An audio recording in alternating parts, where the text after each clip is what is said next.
Good day, this is Thumbs United. We are doing a creative stream, not unscheduled. It was kind of planned. We're going to be... Lightroom just crashed again.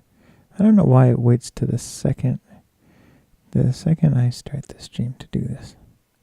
I'll talk to you guys though. Oh, let's see. I've been moving stuff around in OBS, so I have to find the right thing. Okay. Lightroom has literally been sitting here for maybe 20-30 minutes, and it was fine.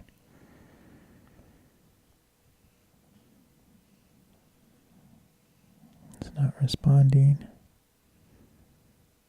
so I'll relaunch it, and if it doesn't work, then I'll repair the hard drive. And this just might be like a fireside chat. Just talk to the chat room or whoever comes by.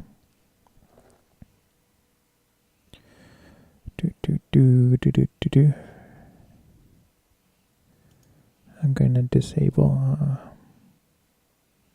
followers only, so anyone can come and chat in. Usually I have it for followers only for a week because that gets you time to get to know me, and then you can ask questions and stuff. Because sometimes I get a lot of like hate mail when I leave it on.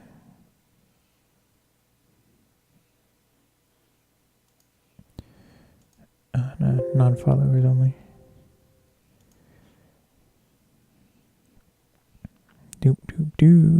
Looks like it's working well. And so today was busy. I had my grandmother's window open so she could get fresh air, but then it got cold last night. I mean, not that cold. It was like 68, 67, but she doesn't do well in the cold. And I was like, oh no, because I woke up and I was like, it's kind of chilly.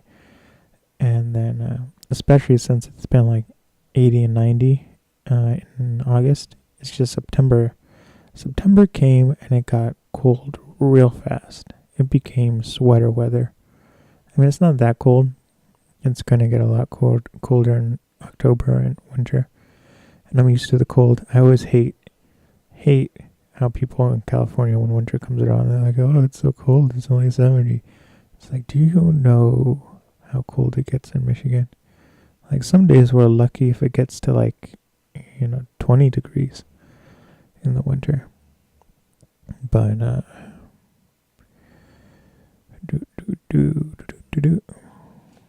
okay, I'm gonna start up the disk utility. I kind of found a way to, when this happens, I don't know why this hard drive is having so much problems. And it seems to happen like every time I have to restart the computer. But and I did restart it. I actually recorded Project Newfoundland episode 5 earlier today. I did, when I woke up, I did social media scheduling, and then I did, and then got my grandmother breakfast and everything, which took a long time.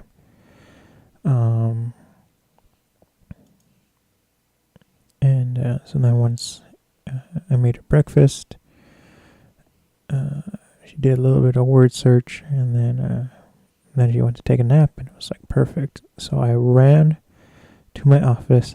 I shut everything down. I did a bunch of pre-recordings to see if the audio was good, because there's been some questionable audio in Project Newfoundland, but it's a lot better this time. I mean, it's been better for the past couple of episodes, but this one I'm really happy with the sound. And you might be able to tell I sound differently because I saved some of the settings in the mixer for this broadcast. The difference between how I'm recording now and how I'm recording Project Newfoundland is recorded binaurally. I don't admit that it's ASMR, but it's kind of like using some of the same methods in terms of stereo sound and kind of 3D, creating kind of a 3D environment. I don't play around with too much with moving where I'm talking. Like, I don't go to the right microphone and like talking to that one and then go to the left one. I very much stay centered in between the two mics.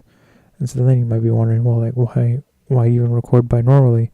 So what I've noticed is that when I record binaurally, it the overall sound definition seems incredibly better.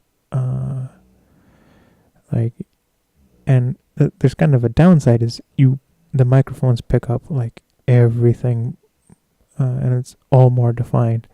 So if a dog's barking, out on the street, like I'm recording in the basement and there's thick walls and everything, and it's underground. You can very much hear that dog. If the fridge compressor goes on, the microphones pick it up. But with the right settings and stuff, then it sounds a lot better. And so it was kind of a struggle for episode 1, and going back to watch episode 1 of Project Newfoundland, like I'm gonna have to change. I'm not gonna re-upload it, but if I do make a Blu-ray edition, I am going to re-edit the audio, so the Blu-rays will be remastered. But and I have a lot of questions for doing the Blu-ray. I'm not sure. The problem is that Project Newfoundland is a 3D, is a very 3D heavy series, and there's no prosumer, and like I'm a prosumer, and I don't use consumer hardware, but I can't afford professional grade equipment and software. I mean, like I have Adobe Premiere Pro and Avid, but in terms of I can't afford professional grade Blu-ray authoring tools. The one I use for Blu-ray right now is Nero, and Nero is so good and it's so reliable. And it's just a joy to work with. And I'm not even joking. That's not sarcasm. Adobe has a program for burning discs, and it's called like Encore, and that thing doesn't work. And like I've searched online everywhere, and every forum I've come to, I have CS6 says it will start rendering the Blu-ray, and then it will get to like 80% done rendering, and then it just hangs. And I was mid-production. I filmed a lot of my sister events, which is where I got the idea for Live to Tape, because I record like plays and graduations and concerts and stuff, and then I'd edit it and put it all together. And so it was still, the same performance, but I had like multi-angle shots, and I had to line them all up and edit them, and it was a lot of fun to do. So it was very much, live to tape. Not the editing. The editing wasn't live to tape, but capturing the performance and everything, that was live. But I was offering Blu-rays to parents who wanted it, and I got a couple people who wanted it, and so I was like, this is fine. I own the production package from Adobe. This was the last one they released before Creative Cloud, and I go to use Encore, and it's like, oh, I get how to use it. It's nice and fun. But then I ran into the problem where it would go to 80% for encoding the Blu-ray. And it's not burning the Blu-ray. What it does is you encode to an image file, like ISO. And then once you have the ISO, then you can tell the computer, and you don't even need software. You can tell the computer to, burn it to the ISO to a disk. And you can say, okay, I want you to burn like 50 disks. And then it will just go through. but Encore never completed the job, just never. And it was just like, it was mid-production, and I was ready to, send them out. I had the videos and everything, so then, kind of in a panicked state, I bought Nero, and that was like one of the best decisions I've made for disk management and everything. I have Nero 2014, I believe it is, and it's a beast. It's great because I can take the old discs I used to burn for just videos I made. Like, I would record a lot of sports games and stuff in elementary school. And so I could take a DVD that I made. I could stick it in to my desktop, and then I tell Nero, I want to copy this DVD, 7 times. And Nero's like, okay. So it's essentially just scanning in the DVD. It takes the DVD, converts it to an image, and stores it on whatever hard drive you want. And then it will it does batch burning, which is awesome. So if you have multiple drives on your PC, it will you can put it's really unlimited, but let's say you have 3 drive bays, you could put in a Blu-ray. Well, with examples with DVD, you put in a DVD in all 3, and it will burn all 3. And then what's great is, so let's say you have 3 drive bays, and you're burning 3 DVD, and you want 30 copies. So it will burn, and then the second it's done burning and it verifies the disk, it ejects it. And so then it's great. It ejects 1, and then you put in the next blank DVD, and you just press the eject key again for it to pull in the disk tray, and then you don't have to do anything with the PC. You don't have to do anything with the PC. You just have to hold on.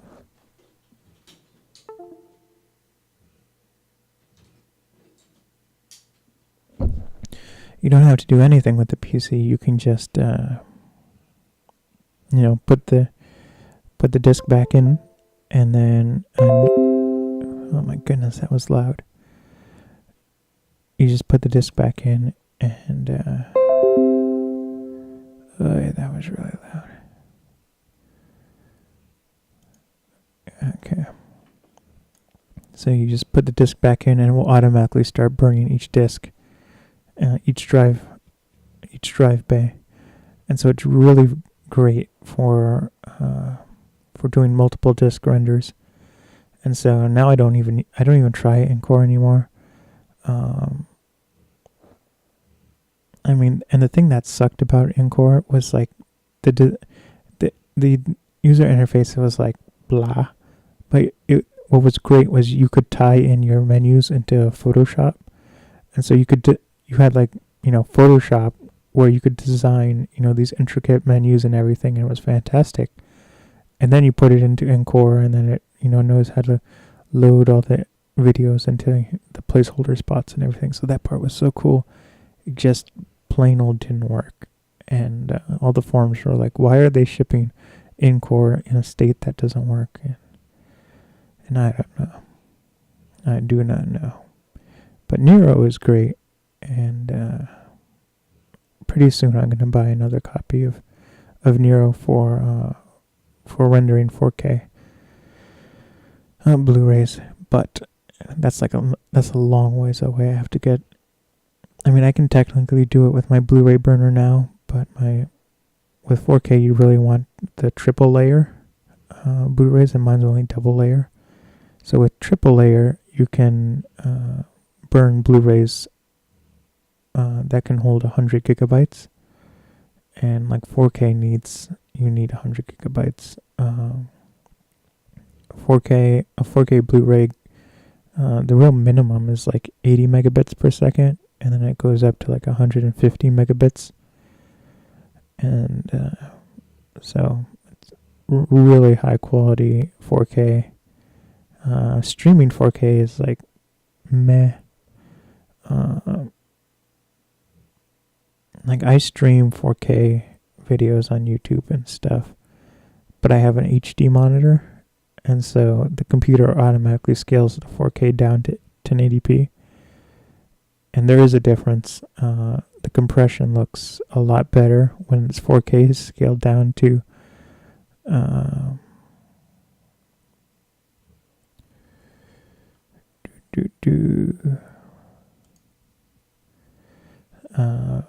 4K.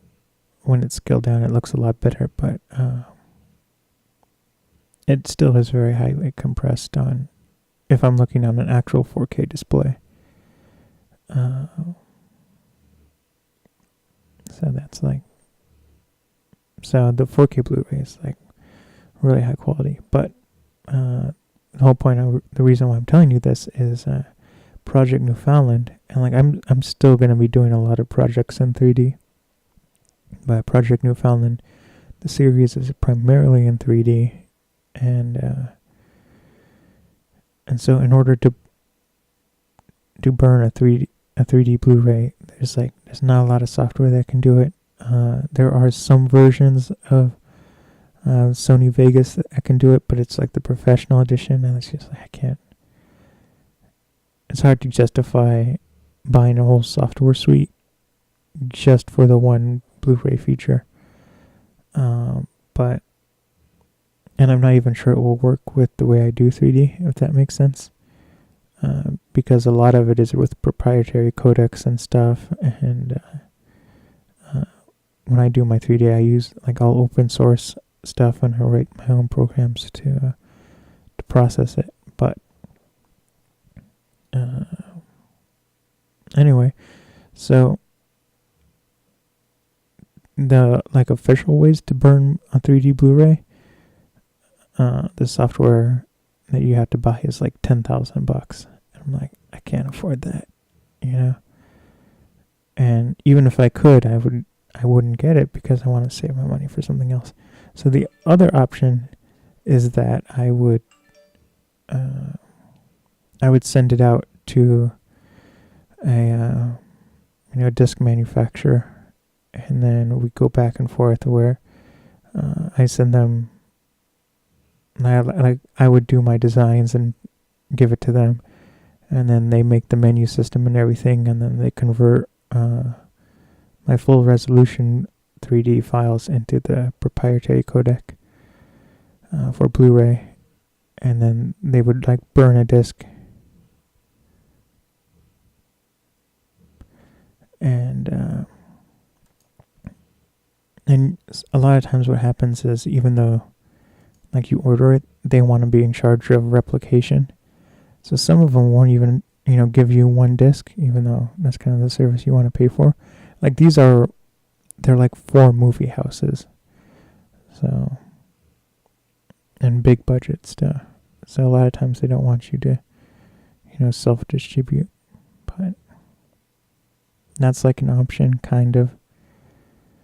So we'll see. Hopefully it what's the word? I would very much like to come out with a Blu-ray version of Project Newfoundland. And for like all the other 3D stuff. Like I have terabytes of 3D footage that are just like waiting to be edited. And like a lot of it's like really good 3D stuff.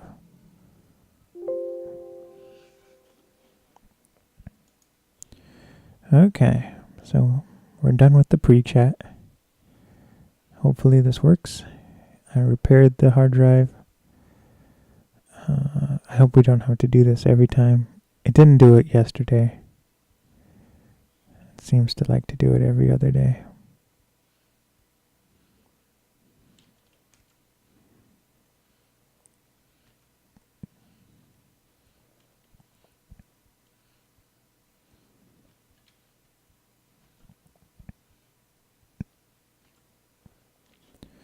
Okay, so I'm going to show you what we're doing. that would be helpful. So here we are at the docks, and this is behind, on the other side of the image, not on the other side of the image, behind me, I'm taking the picture, and what's behind me is the Lincoln Memorial Highway.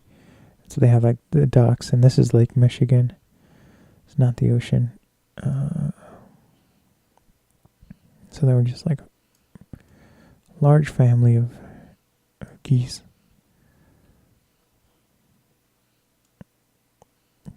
Do. And now that we're starting our creative, we gotta get our music.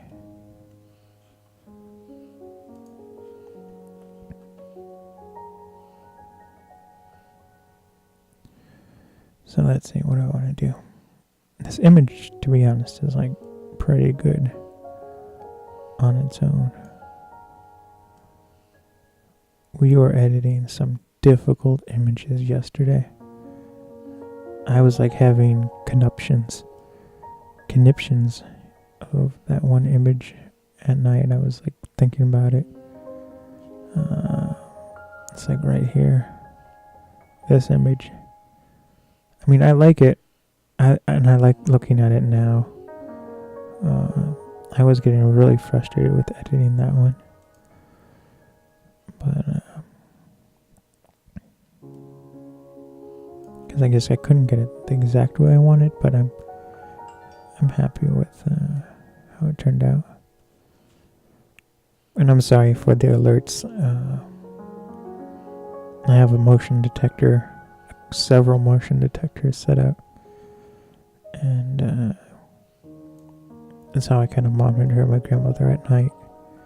So that's what's going off on my phone. It's not somebody texting me.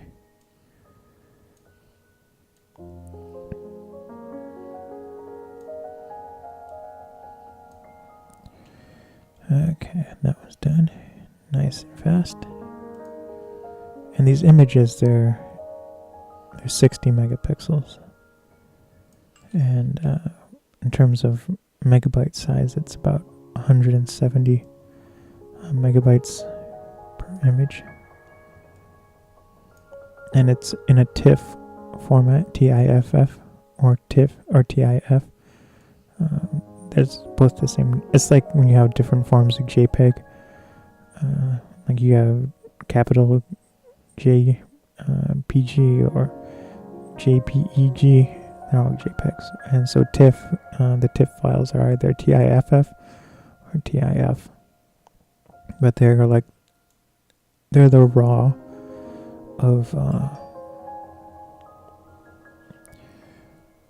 raw of scanning. Like scanners can do JPEG, but if you want uncompressed, uncompressed as many bits in the pixels as possible, then you do TIFF. And so why you need bits in the pixels is the bits. Like if you have a 1-bit pixel, it's either on or it's off. So you have two options. It's either black or it's white. If you have 2-bit pixels, you have, I think you have, I should know this because I used to know how to count on binary. So at 2-bit, you have like 8 options.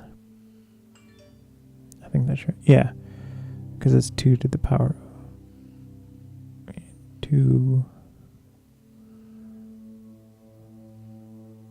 So you have 2, 4. No, you have 4 options. So you have 4 shades of gray. You have black, medium black, white, white gray, and then white. So you have 4 options, and then the more bits you have, so then you get up to 10-bit, and you have millions of ranges. So it makes the pixels more exact, and more precise. But the digital cameras nowadays, they really start off at around 10 bits, 8 to 10 bits. So these are the DSLRs. And like the high-end DSLRs do like 16-bit. And so they're extremely precise with color, and they capture a lot of detail, which gives you a lot more choices, like with this one. And this is a high bit rate image, not bit rate, a high bit image. It's around 16 bits, and see, like I can bring it down, and then there's all that detail in the sky and the clouds. If it was a low bit image, it would be like, let's say it's a low bit image, and you see how this is all white. If it was a low bit, I wouldn't be able to. It would be stuck at being white. Even if I brought down the brightness like this, it's still, completely white. I wouldn't be able to. There would be nothing I could do to get the definition of the clouds back in. And so when it's higher bit and the pixels are more exact, even things that are overblown, there's still detail in there that the computer can pull out. And you can pull it out with analog too, with methods like dodging and burning and all that. But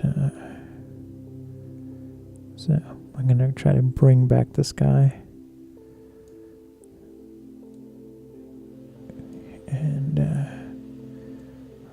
And then the curves, they really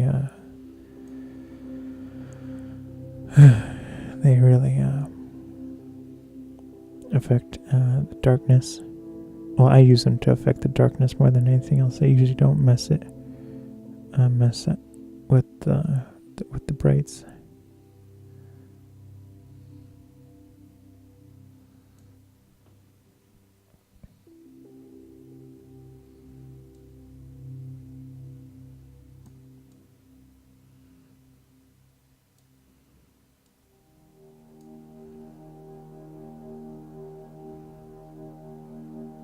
And so it's getting more compressed, more higher contrast than I want.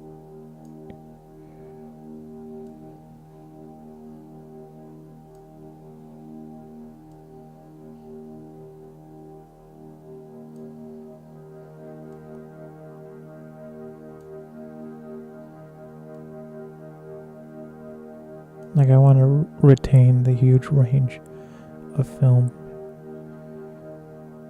So that's why it takes me longer, because it's not the same methods I use for editing digital photography. Because with digital, you don't have as many options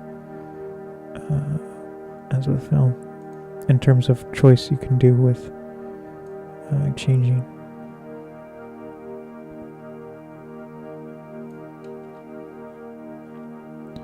So this is slightly down the street from where the docks are.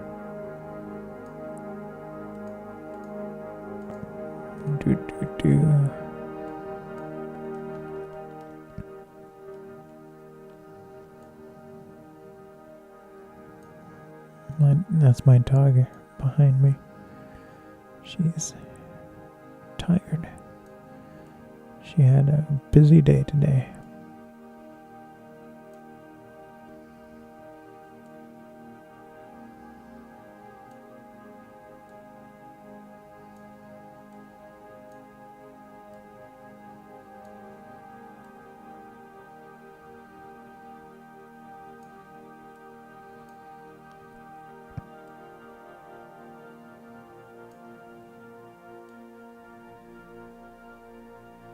And so what I'm doing now is I'm paying attention to these trees, and I want them well defined.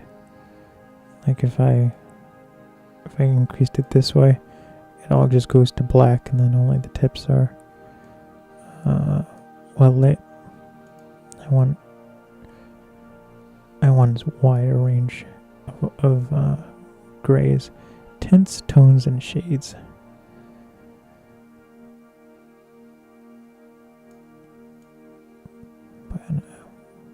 mean, they're all really like shades of gray, so it's not really.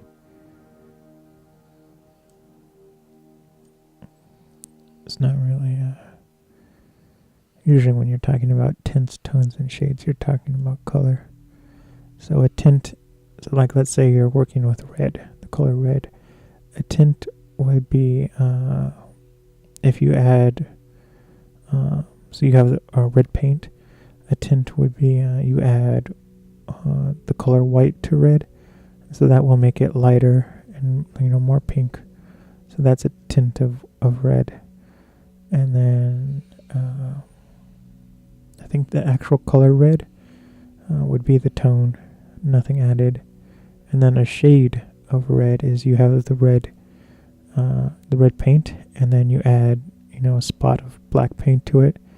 That makes it darker. It's exactly like you think. It's a shade darker. But usually when you're saying I want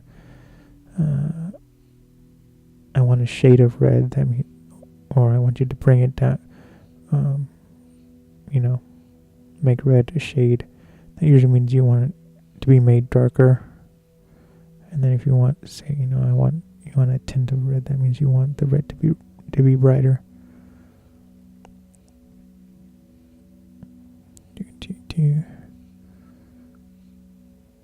So I don't like that I had to.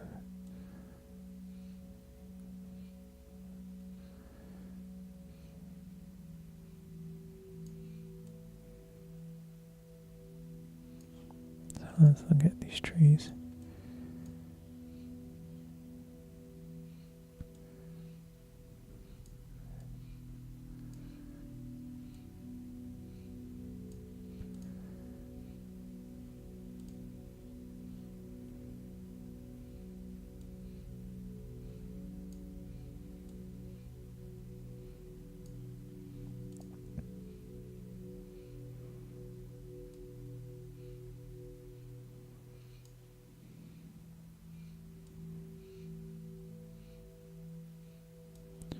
There we go, that's the image.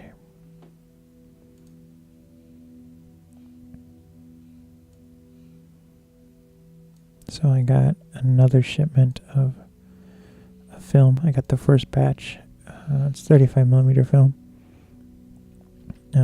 It's each roll is excuse me.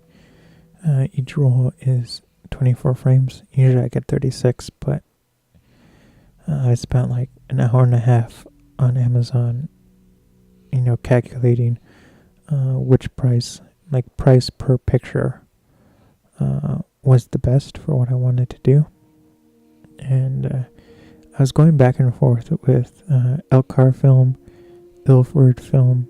Elcar is filmed by Kodak. It's a professional grade film. And then Portra, which is another Kodak film, also professional grade. But Elcar is like kind of more for landscapes, and it's more rich in color and tone. And every photographer that I've seen that uses it loves it. But most people kind of agree that it's not the best for portrait work because it's richer in color. And so if there's like any blemishes on your model's face, it would like bring it out. And so Portra is better for taking pictures of people. So I was like, and so like if I get a 5-pack 35mm film, it was like $30. And the problem was I was also ordering, medium format film. And so it was really difficult because medium format film costs about the same as 35mm. And then you might be wondering, like, why don't you just get all medium format? And it costs the same as 36 exposures from 35mm, 36 photos. But with the medium format, you only get 12 photos. So you get a 5-pack of film, but each film roll only takes 12 photos. So with the 5-pack, you can only take 60 photos. So it's about, each photo costs about 50 cents with the 5-pack. Where with 35 millimeter, it I believe it's 180 photos for $30. So the prices goes down a lot. And like, the hard part is, medium format is infinitely better than 35 millimeter. But not all the projects I want to spend that amount of money on the photos. And I'm working on a new project that's only going to be shot in film. And some of it is just like not going to be like masterpiece work.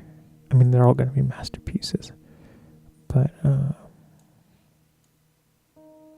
they're not going to be like works of art that I sell.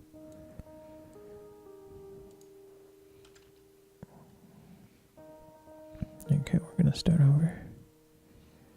So the first film came, and I didn't go with Elcar, I didn't go with Portra, I didn't go with Ilford. The Ilford, I've only been able to find black and white. I didn't go with Fujifilm or the Fujichrome, which I really wanted to. I went with Kodak. Like everyday film. It's a high-end everyday film. It's so we'll see how that goes. And the reason why I went with kind of everyday film, it's like medium professional grade. Elcar and Portra is like high-end film. But this like semi-pro film from Kodak I got because I had scanned one photo from 135 millimeter photo that was color film, and it was from, I was maybe 11 when I took the photo, and so that was a long time ago because I'm old. That was 16 years ago, so it's an old piece of film, and the amount of color and range and editing capabilities I had with that film was incredible. And it was just like basic Kodak film of the time, and so that's why I went with kind of the medium professional grade film. And so that's why I got 24 frames, 24 exposures. It's just 24 photos. And it's a 4-pack, but it cost $15 for a 4-pack of 24 photos. So that's like incredible. So I'm going to develop it, and we'll be working on it live. And we'll see how it goes. If it goes well, that will be like a miracle.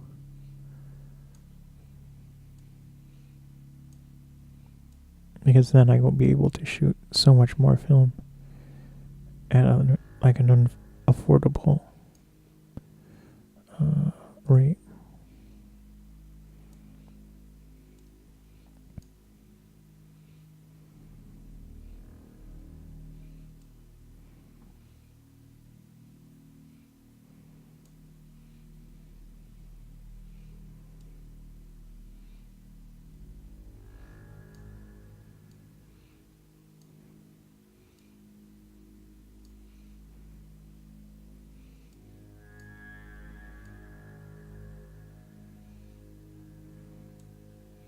So again, I'm trying to bring definition to the trees, which doesn't look like I'm able to do.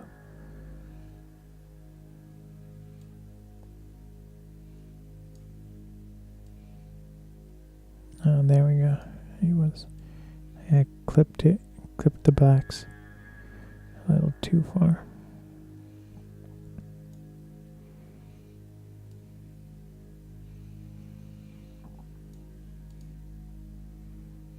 There we go.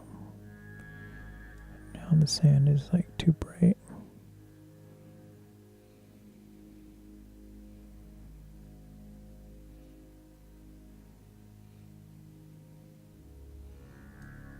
And we're just going to increase the contrast. And the recovery takes things that are too bright and tones them down. So like a lot of times, especially with digital, what I do is I bring up the recovery, and it will take things that are overblown, which 90% of the time is like the clouds or the sky, and it will, like you can see it there, it's really bright. I bring it down like that, and it becomes more defined. But I've been having mixed results with the recovery, and so what I've been doing instead is I take the exposure down and then I brighten it up a little bit.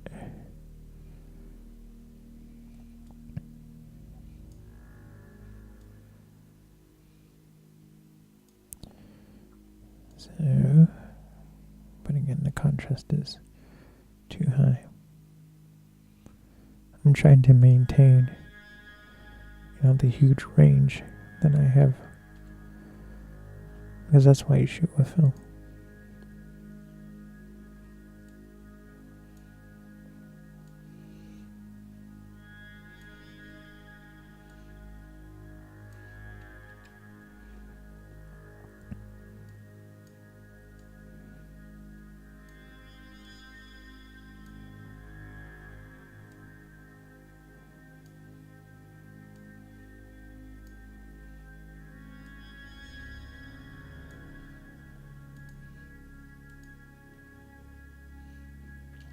That one was like really easy. And we're going to go through and remove all this dust and stuff. But that will be like later. We're just going to get all these, tone mapped and I would say color graded, but we're not. We're just editing the shades.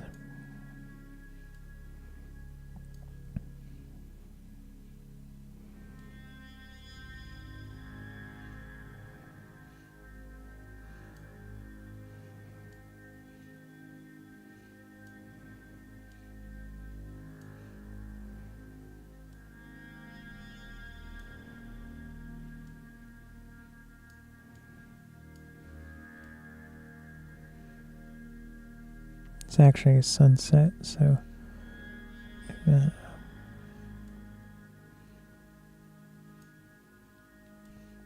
is, a very, beautiful sky.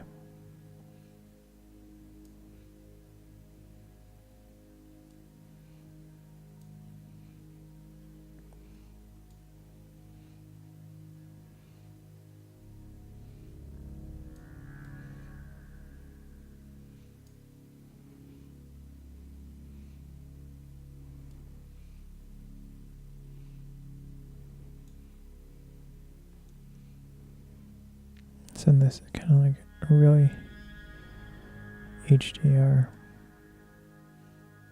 looking image, which is fine. And what I like the HDR effect of how defined the sky is and how defined the buildings are. The buildings almost look shadeless, if that makes sense. You can't tell which direction the sun is coming from. They look very evenly lit, which is cool from an architectural standpoint. But what I really like is this bridge and, just the absolute huge range we get with the trees and everything. Like you can see the different depths of each tree and everything. So that's why I'm okay with the HDR effect.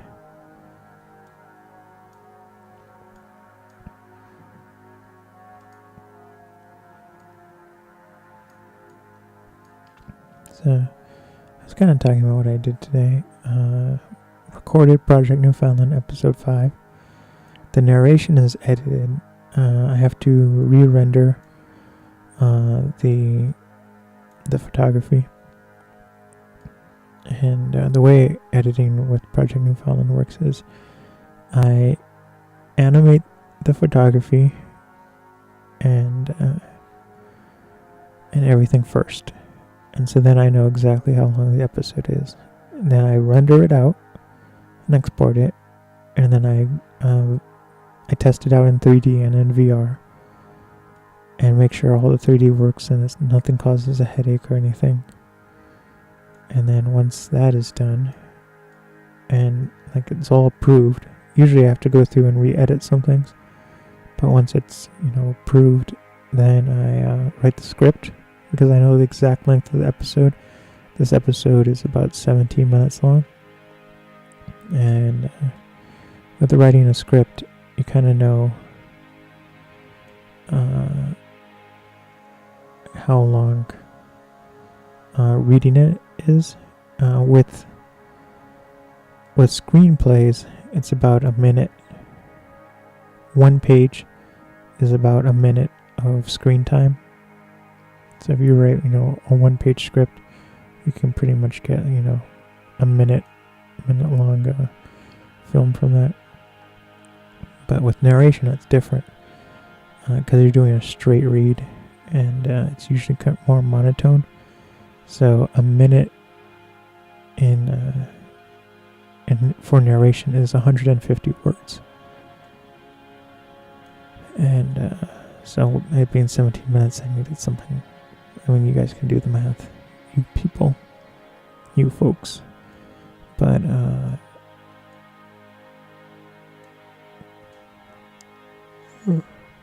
think I needed like 2,650 words. It was like 2,550. It was some number like that. And so I wrote it, and I had 2,000 and 100 words. I was like, And so I added another section to it, and then I went over. And so I was like, oh no. So I did the recording, and then I edited everything down. And my goal was 17 minutes, and I thought for sure, because I wrote the script, a little bit too much longer. Like I had to go through and edit a lot of things down in my writing, and it ended up being like about 20 seconds shorter. And I was like, oh, thank goodness, because like shorter I can easily edit around. But if it was, if it was like 19 or even 18 minutes, that's a huge headache when the photography and footage is 17 minutes.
Okay, that one's done. Some of them take a lot longer than others because it requires more experimentation.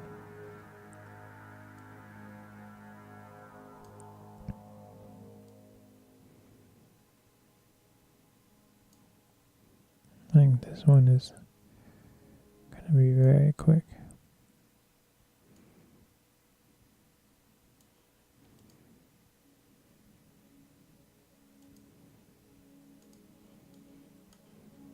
Let's see, we have some, it's like aliasing from the film. So I'll have to remove that. And that happens sometimes. And see, that one was done and it took like 20 seconds.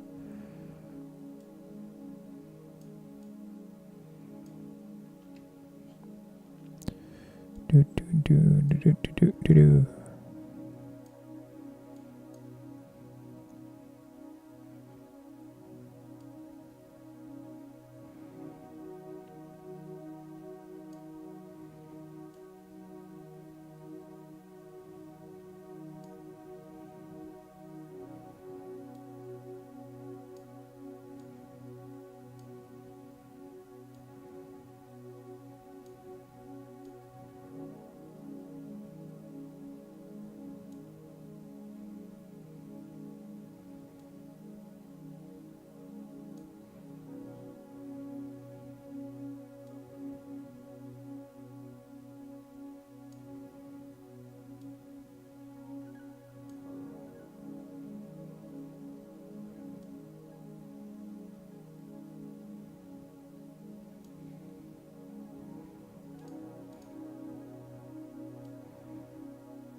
And see, the recovery brought the sand back into more definition.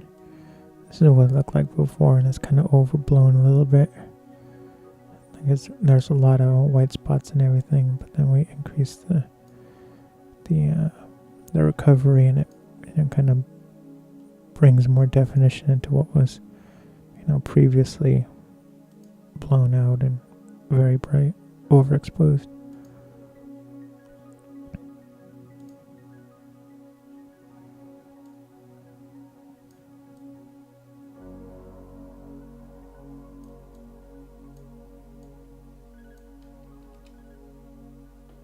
I was going to say there's a lot of dust, but no, it's a seagull. That is a piece of dust. Okay, what do I want to do?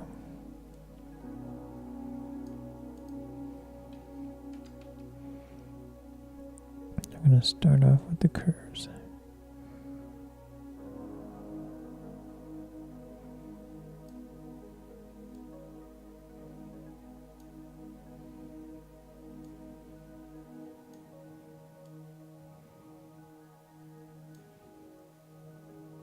I don't like how we lost all definition with this eye.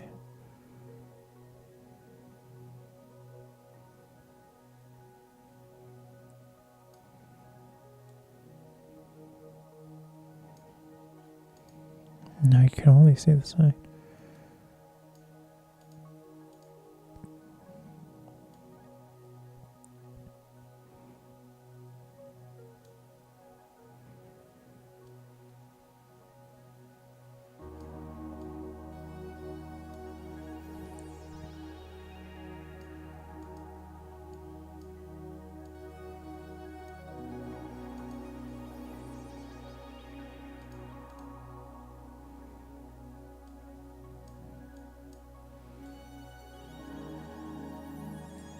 Yeah, I don't know what happened with this image.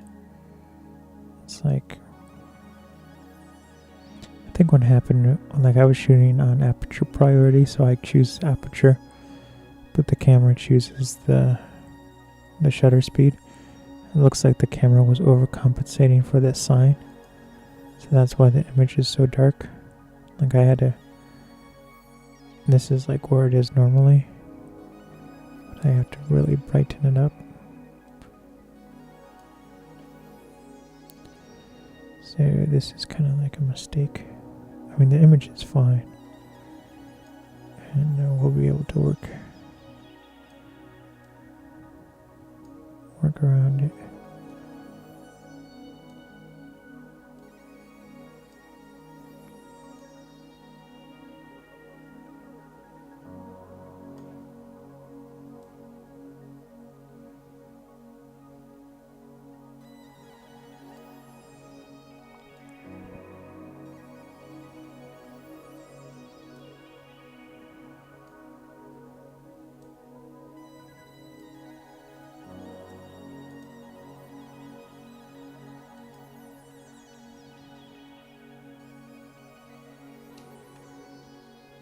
Next, I'm happy with the other image.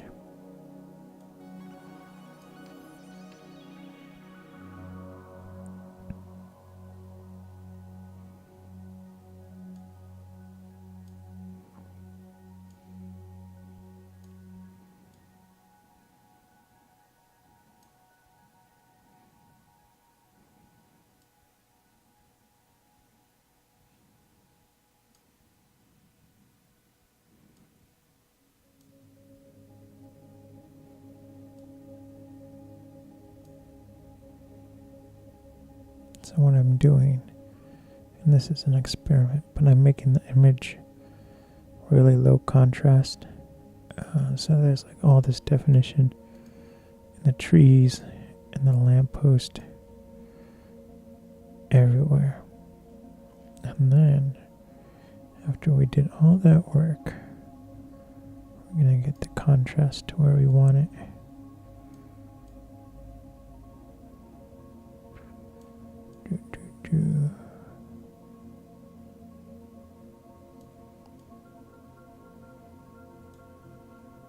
So there's still that huge range, but it's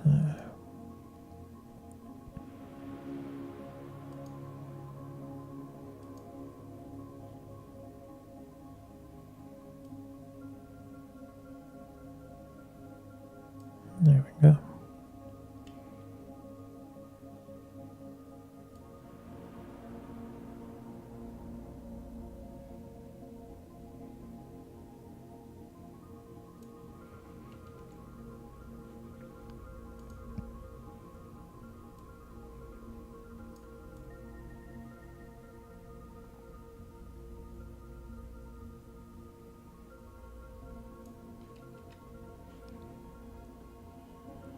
So I'm going to try that again. We're going to do it a little bit differently.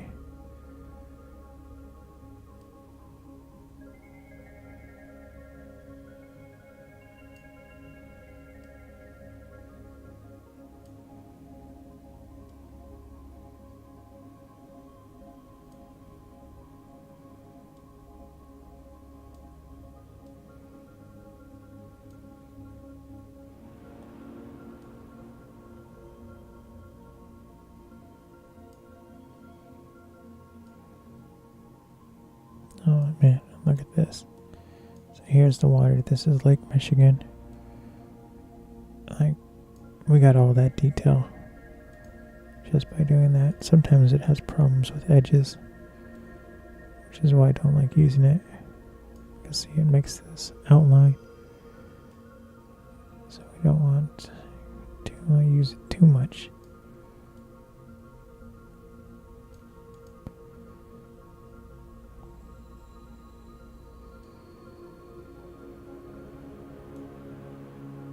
And that's good.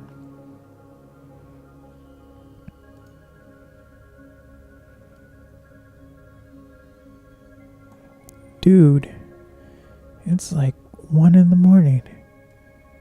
I have to get up soon. We're just having so much fun working with this film. We'll do 2 more images after this, and then we'll have to call it quits. I guess that's what happens.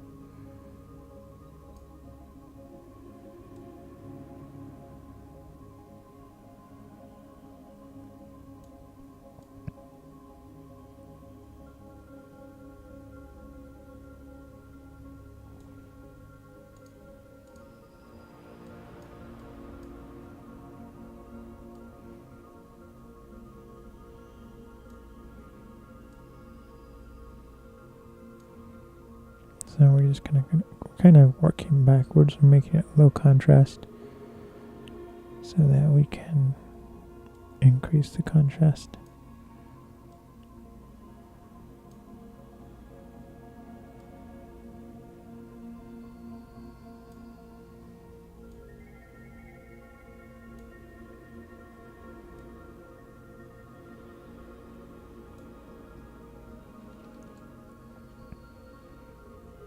So this is one, and then after the next one we'll have to end the stream.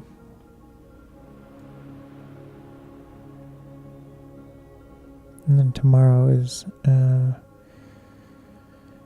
doing a continuing Halo 2, and I'll probably work more on the film offline, but we're going to continue on Halo 2. I just started playing as the Master Chief again, and we're going after the Hierarchs in High Charity, the Covenant city.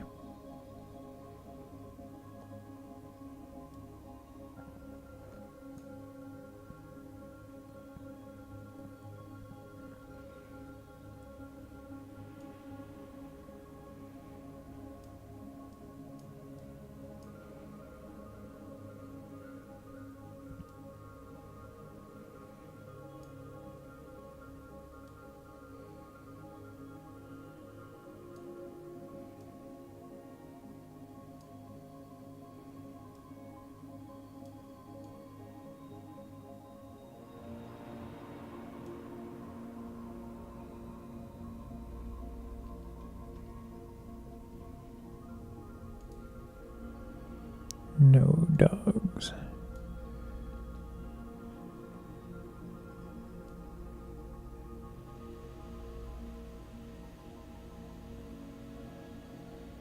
I mean, look at that sky.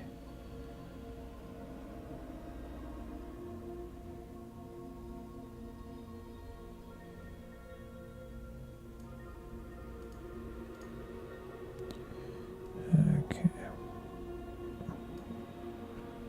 And that's what we're going to bring out. Then we're going to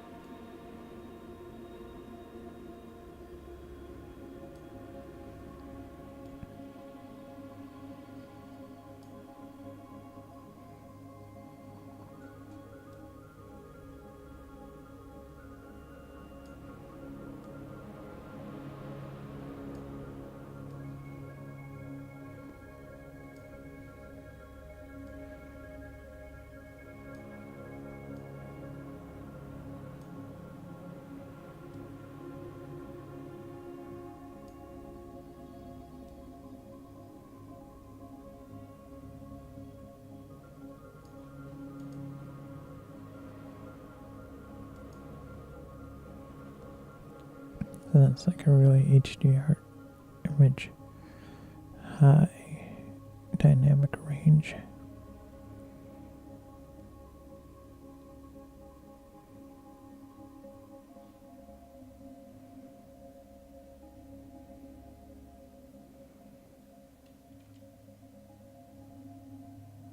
Okay, so that was the last image, and I'll be working offline a little bit tomorrow. And get more construction that's being done, so hopefully everything goes well and I'll be able to stream. I mean, I probably will. Tomorrow I'm streaming Halo 2, and I don't think we're going to finish it, but after Halo 2 there's going to be Halo 3 and Halo 4 for the video game let's plays, live streams. So that's Tuesday and Thursday I play video games live, and then Wednesday and Fridays are the creative streams. Wednesdays and Fridays are dedicated creative streams, and then when I'm kind of in a production crunch, I stream the creative live streams Saturday, Sunday, and Monday. and that's what I'm doing right now, because we are in a production crunch. I want to get the Milwaukee Project, the edits done by October, and we have a lot to do. It's not as big as the New York project. We're still going to be working on the New York project. It's just I had to take a break for it because the Milwaukee project's so much smaller than the New York project, but it's still going to be a lot of episodes. The Milwaukee project will come out first, and then it gives me plenty of time to continue working on the New York project. And the New York project I want to have kind of close to being finished around February 2019. And so we're going to be in a production crunch for a while. So I want to thank everyone for coming out. The next time I'm doing creative is Wednesday. All my streams start sometime between 9 and 11 p.m. Eastern time. My schedule is like really up in the air all the time. That's why I can't say, I'm going to start at 9 p.m. It really depends on,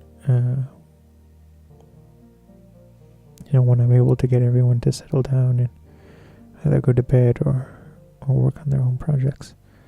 So I just kind of have it's not a hectic life, but it kind of is a hectic life. It's a calm hectic, I guess. So you just gotta go with the flow, which is kind of like my motto. So thanks for coming by. I'll see everyone sometime between 9 and 11 p.m. Eastern time tomorrow. And have a good day. Bye-bye.